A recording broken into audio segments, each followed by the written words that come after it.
Oi, meus amores! Chegamos agora na nossa última aula de quarta-feira, a aula de História. Vamos então? Página 74, podem colocar a data de hoje, 21/10/2020. O que nós estamos vendo aqui nessa unidade de História? Estamos estudando as escolas do passado, que é a de ontem, e a escola de hoje. Então, vamos ler um trechinho aqui. Você é o historiador. Leia o depoimento de Dona Maria Aparecida, que nasceu em 1931, antigo, né? Faz tempo que ela nasceu. Ela contou em uma entrevista como era estudar antigamente. Então, vamos lá como que ficou, o que ela contou nessa entrevista. A atividade de recreio era muito comum, mas a professora acompanhava. Ela ia para o recreio junto com as crianças.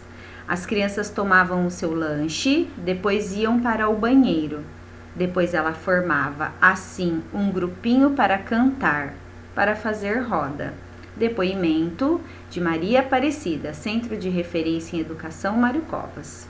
Bom, qual atividade da escola é relatada por Dona Maria Aparecida? Ela está se referindo aqui a uma atividade. Qual é? O recreio, correto? O recreio. Muito bem. Compare o recreio antigo com o recreio atual. Esse que a Dona Maria Aparecida falou e agora com o recreio nosso. Para isso, use o relato de Dona Maria Aparecida e a sua própria experiência no recreio. Vamos lá? Como era o recreio de Dona Maria Aparecida? O que ela relatou aqui como era o recreio dela? Os alunos eram acompanhados pela professora. Os alunos eram acompanhados pela professora. Já vou arrumar aqui. E vai sair um pouquinho. Peraí. Ok, deixa eu ajeitar. Vamos por tudo, né? Os alunos eram acompanhados pela professora. O que mais que tá contando? Tomavam lanche. Lanche. O que mais? Iam ao banheiro.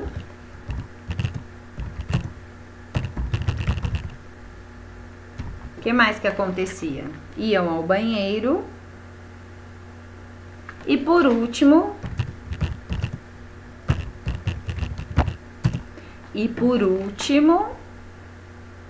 formavam.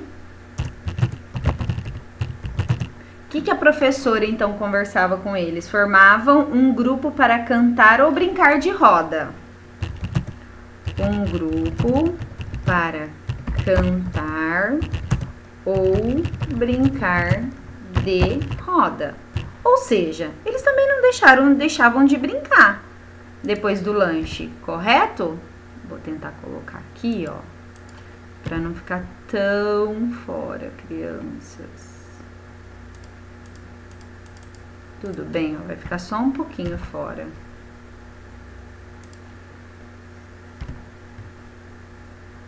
Pode ficar tão fora, né? Só arrumar aqui para vocês. Assim, ó, os alunos eram acompanhados pela professora, tomavam lanche, iam ao banheiro e, por último, formavam um grupo para cantar ou brincar de roda. Agora, vocês, como é o meu recreio? O que vocês vão relatar aqui como é o recreio de vocês? Vocês também tomam lanche, vou deixar aqui como uma resposta pessoal, combinado? Vocês saíram, tomavam o lanche, depois, o que você fazia? Você brincava ou você ia ao banheiro primeiro?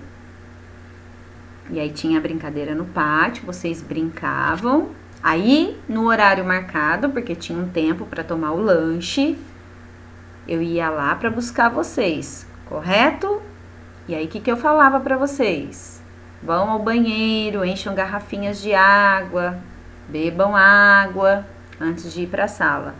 ok? Eu quero que você relate isso então, como é o seu recreio. Pela comparação, é possível concluir que os recreios do passado e os de hoje são diferentes ou semelhantes? O que você responderia aqui? Você não acha que eles são semelhantes? Por quê? Os dois relatam, saem para tomar lanche, depois do lanche brincam. O que você acha? 76. No passado, o principal recurso pelos alunos como fonte de conhecimento era o livro, tá? Hoje vou ler agora o que nós temos hoje, hein? Os livros continuam sendo muito importantes para adquirir conhecimento na escola, mas hoje em dia existem outros recursos bastante utilizados por professores, que também podem ser usados pelos alunos para fazer pesquisas. São os computadores, os tablets. Por meio deles, é possível acessar a internet e fazer pesquisas de texto e imagem, assistir a vídeos, ler livros virtuais, resolver desafios matemáticos e muito mais. Antigamente era só nos livros. Olha hoje. Vocês podem jogar pergunta no Google, por exemplo, né? Lá tem todas as respostas. Você pode ler um livro, sem você ter o livro na mão, você pode ler no computador. Página 77. Será que os materiais escolares mudaram com o tempo? O que você acha? Antigamente, os alunos utilizavam alguns materiais curiosos. No passado, também se usava o lápis para escrever. Já a caneta podia ser uma caneta bico de pena ou uma caneta tinteiro. A caneta bico de pena tem esse nome porque apresenta uma ponta metálica semelhante às penas de aves, que eram utilizadas anteriormente como ferramenta de escrita. Em algumas canetas bico de pena, era possível inserir uma pena como um enfeite para imitar as antigas penas de escrita. Para poder escrever com esse tipo de caneta, era preciso molhar a ponta constantemente em uma tinta chamada nanquim. Já a caneta tinteiro trazia tinta em seu interior, como as canetas atuais. Aqui tem um exemplo da pena utilizada para escrita, caneta bico de pena com enfeite, caneta bico de pena sem o enfeite, a caneta tinteiro, é bem parecido com o que a gente usa hoje, e essa é a tinta nanquim. Então, antigamente, se fosse usada então a caneta bico de pena, o que tinha que fazer? Toda hora tinha que molhar aqui nessa tinta para fazer a escrita. Você já parou para pensar se isso seria uma escrita, se fosse para escrever, por exemplo, um bilhete, escreveria rápido ou seria demorado a escrita desse bilhete? Já imaginou cada letra que você fizesse tem que molhar aqui na tinta? Acho que demoraria mais, né? Demorava mais, acredito, naquela época. Será que era fácil utilizar esses materiais? Leia o depoimento de Dona Laurinda, que nasceu em 1940. A lembrança relatada é de quando ela cursava o segundo ano. Vocês estão no primeiro, era de quando ela cursava o segundo ano, ela contou aqui, ó. A gente ganhava uma pena para colocar na caneta e todas as carteiras tinham um cantinho, um orifício, uma espécie de copinho com a tinta. E então nós começávamos a aprender a escrever a tinta. Olha que interessante! Na própria carteira já tinha um lugarzinho, um cantinho chamado de orifício. O que é orifício, será? Para colocar aqui, uma espécie de copinho, né, com a tinta, para que eles começassem a escrever. Orifício era um pequeno buraco, que daí cabia então o quê? Copinho com a tinta. Muitas vezes, ao molhar a caneta na tinta, caíam pingos no papel. Isso era um problema, pois borrava o papel e fazia muita sujeira. Então, era preciso usar o mata-borrão, pressionado sobre a tinta derramada. A hora que pingava, Pressionava esse mata-borrão em cima da tinta. Dessa forma, ele secava a tinta e diminuía a mancha no papel. O que lembra isso? Nos lembra uma borracha hoje. Mas lá, ó, chamava mata-borrão. Então, era pressionada em cima da tinta para que ela não manchasse mais ainda o papel. Quando os alunos precisavam fazer uma atividade de colagem, eles usavam uma cola chamada goma arábica. Essa aqui é a goma arábica, chama. Já para apontar o lápis, os alunos usavam um apontador de lápis de mesa, que era de uso coletivo. Ele geralmente ficava na mesa do professor e os alunos iam até lá para usar esse objeto, o apontador de lápis de mesa. Olha que diferente, turminha, o apontador e a cola. Antigamente cada um não tinha o seu apontador não, como hoje. Ele ficava na mesa do professor. Mais ação. Com o seu professor, faça a leitura de um dos 10 princípios da Declaração dos Direitos da Criança. Princípio 7º. Toda criança tem direito de receber educação primária gratuita e também de qualidade, para que possa ter oportunidades iguais para desenvolver suas habilidades. Lembra que nós já conversamos sobre direitos e deveres? Existe um estatuto, né, da criança e do adolescente. Após ler o princípio 7º da Declaração dos Direitos das Crianças, responda juntamente com seu professor. Na sua opinião, todas as crianças do mundo têm acesso à educação? Que diferença uma boa educação pode fazer na vida de uma criança? Pensa aí, na sua opinião, todas as crianças têm acesso à educação? E que diferença uma boa educação pode fazer na vida de uma criança? Aqui tem um vídeo como sugestão da turma do Cocoricó, mas agora eu vou compartilhar um vídeo com vocês, que vocês vão gostar muito. Deixa eu até ver aqui.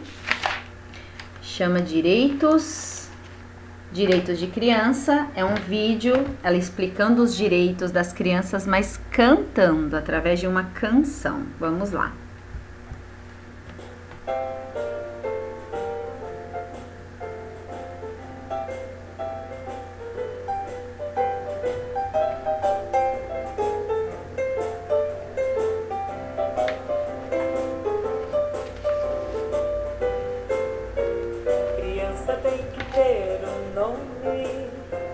Criança tem que estudar, tem que ter um sobrenome, esperança pra poder sonhar. Criança não pode ter fome, criança tem que ter um lar, tem que ter muita saúde e comida pra se alimentar.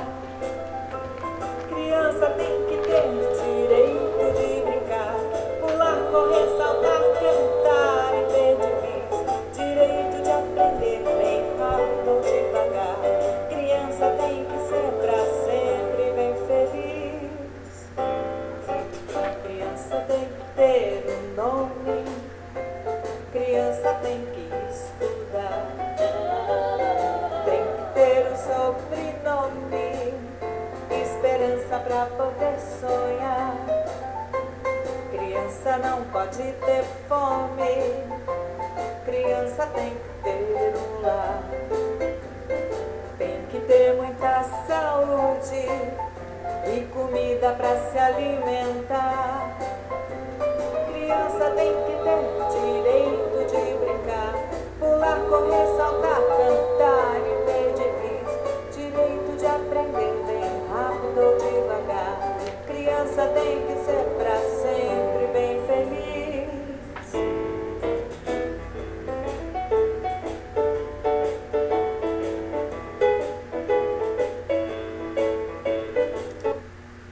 Gostaram, crianças? Ainda tem mais 3 atividades, vamos lá. Agora, nós vamos lá nas atividades complementares, página 115. Vamos recordar a unidade 8, que nós já aprendemos, os dias na escola.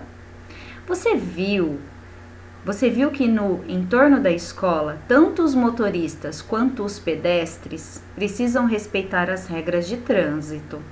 E dentro da sua escola, há alguma regra para a locomoção dos alunos na entrada, no recreio ou na saída? Converse com seus colegas e em seguida crie uma placa de sinalização dessa regra. Lá dentro da escola tem uma regra? Temos várias regras.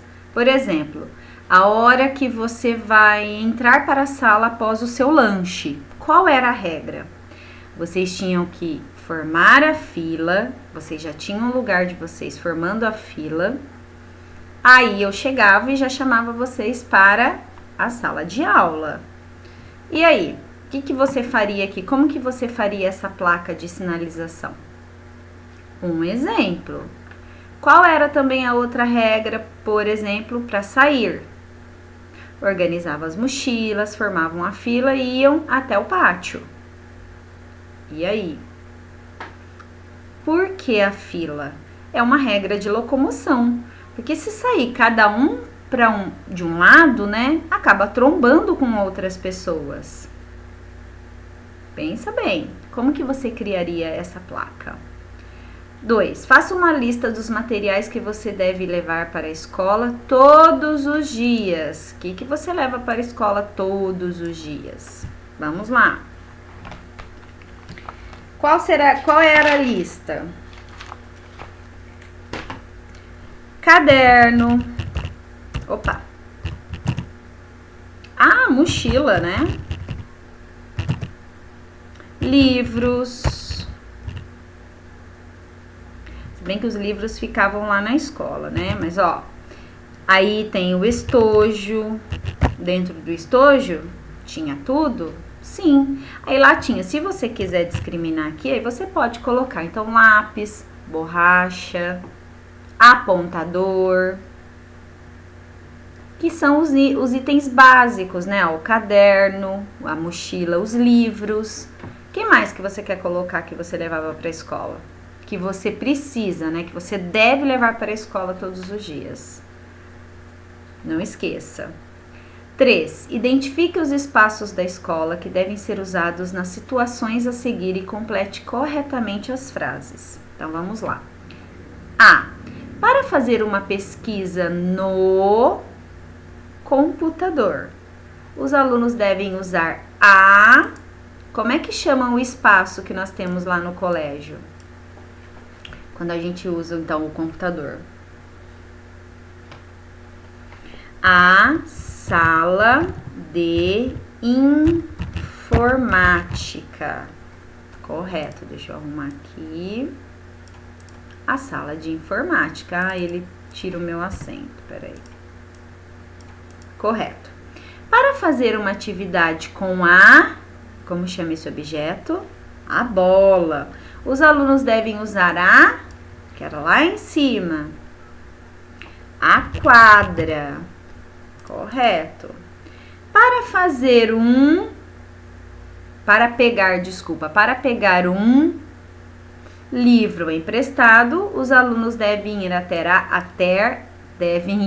a... Onde ficam os livros? Qual o nome desse espaço? Biblioteca. Biblioteca. Ah, já tá o ponto final ali. A biblioteca, correto, crianças? Ou a sala de leitura, né? No caso, seria assim a biblioteca. 4. Deixei esse recadinho lá no semanário. Procure em revistas uma imagem que represente um espaço da escola. Recorte e cole no quadro a seguir. Depois, escreva o nome desse espaço da escola. Você vai procurar, então, não sei se você acredita que você já tenha encontrado uma imagem que represente um espaço da escola. O que? O pátio, o refeitório, a quadra, a sala de aula. Você vai colar aqui. Aí, você vai escrever o nome desse espaço aqui, ó. Nome do espaço da escola. Ok? Ficamos por aqui. Um beijo e até amanhã na nossa próxima aula. Tchau, tchau.